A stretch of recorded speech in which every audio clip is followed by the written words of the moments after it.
Hey guys, so today I want to talk a little bit about the third book in the Walking Dead series, Safety Behind Bars. So, hang on a minute, there we go, Safety Behind Bars.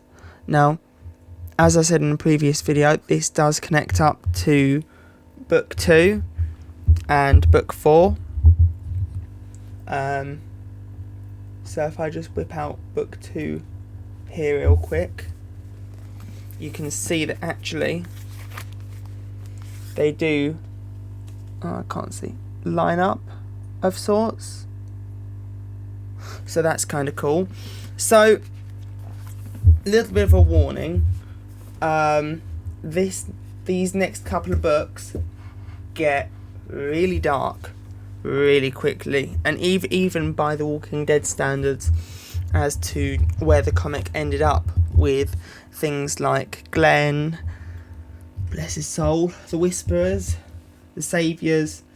I don't think that anything quite hits the complete lows of this next arc of 3, maybe 4 books.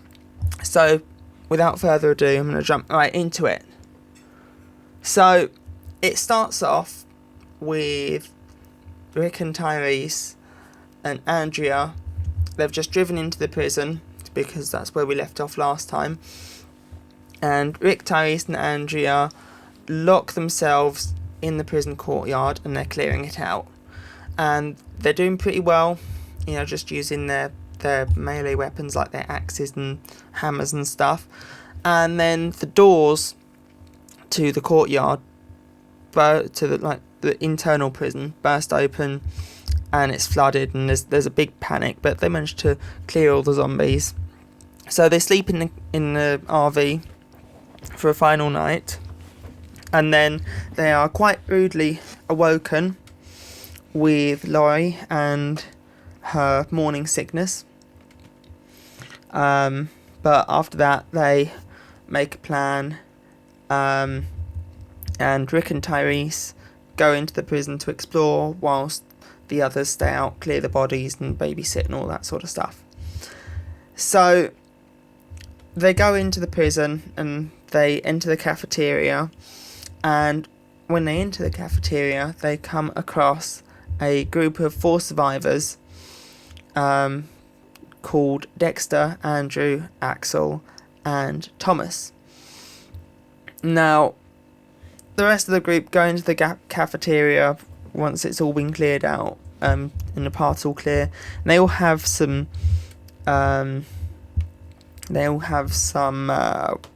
food. Food, forgot the word there for a moment. They all have some food, and they sort of talk to the new guys, the survivors, and it turns out that they are prisoners. And then Laurie sort of freaks out, and she's like, well, what did you do to get in here? And it turns out that Dexter had committed a murder. He had killed his ex-wife and her boyfriend. Andrew was a drug dealer. Axel had he'd committed armed robbery, and Thomas had committed tax evasion. So then Dexter takes his group around the prison and shows them all of the other places, and Rick goes back to the farm to go and get everyone else, because he's like, look, there's enough room. Herschel can teach us how to farm with the animals and the crops and stuff. And I think a little bit inside that Rick missed Glenn, because Glenn had decided to stay behind with Maggie. So I think there was a little bit of that. So they go back to the farm, pick up the rest. Herschel does apologise for nearly, bam, shooting Rick in the head. And it's all going well. Unfortunately, and this is where stuff takes a real dark turn real quick, The following night, Chris and Julie. Now, for any of those who don't remember, Julie is Tyrese's daughter. They have a how do I put this? A Romeo and Juliet type pact. They wanted to perform marriage, the marriage acts, and then shoot each other in a very Romeo and Juliet Shakespearean manner. So everyone is woken up by a gunshot, and Rick runs in to find Tyrese hugging his daughter, and Chris is like, they were supposed to do it at the same time. And then we get the scene where it turns out that we're all infected, and Julie tries to beat Tyrese. Bite, not beat Tyrese. And he tries to reason with her, and then, she's just in his face. So then Chris puts her out of her misery a second time.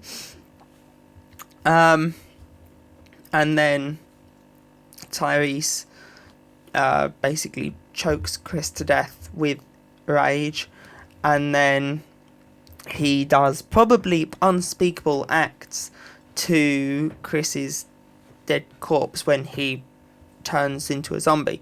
So that happens. Rick then goes back to put down Shane because they never actually finished him. He was shot through the neck, so he would have turned. And then Glenn and Maggie start to explore the prison. So they go off, they stumble across, I think it must be like a hair cutting barbershop type place, and they do more adult stuff, and then they cut each other's hair, and then they return, and the twins, Herschel's youngest twins, Susie and what's her name? Rachel, want to go. So Maggie takes the twins to the barber shop, and then while that's going on, Tyrese, Andrea, and Billy, and Glenn. Does Glenn go with them? I think he does. They go to the gym to clear it out, and it's all full of zombies. Tyrese basically loses it, and the others have to leave him, and they have to lock him in there because he's in a dark place. His daughter's dead. And then Herschel goes looking for the twins, and he can't find them. And when he finally does find the barbershop, he opens the door, and both of his twins' heads clean off. And this is a real kicker.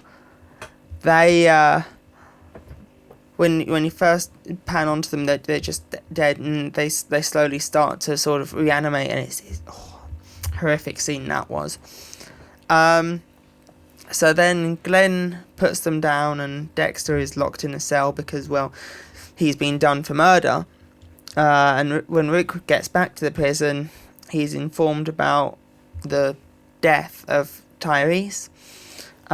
Rick goes to the gym, and it turns out that he's just sitting in a corner with, the dead completely surrounding him.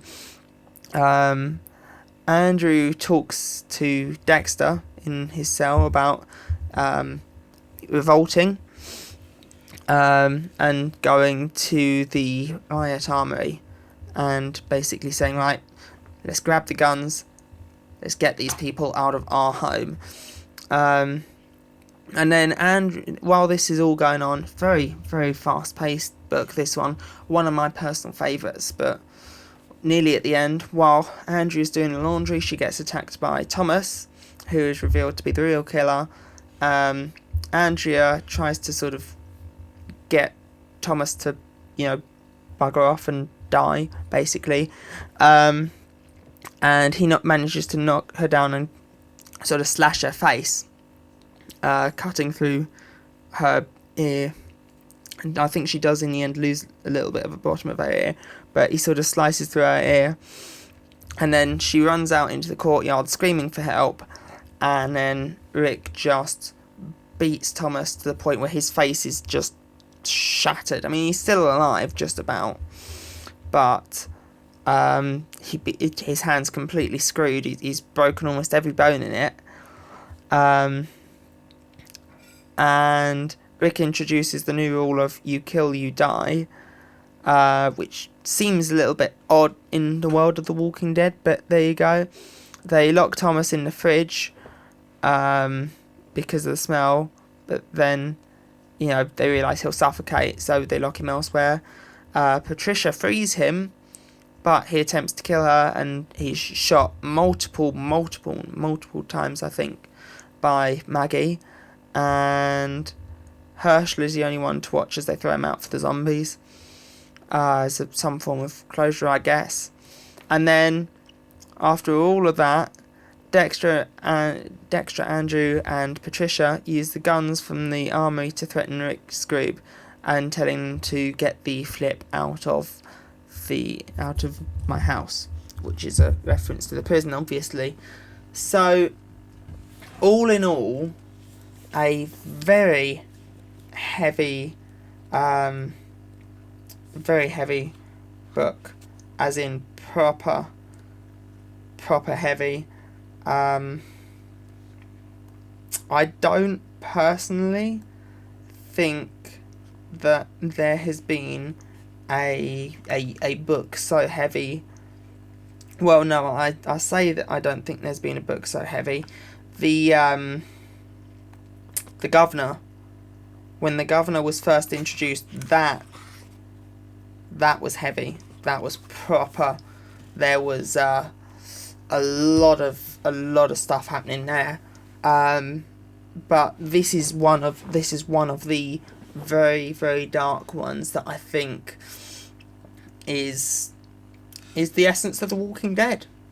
So I hope you guys enjoyed this video, and I'll catch you guys in the next one.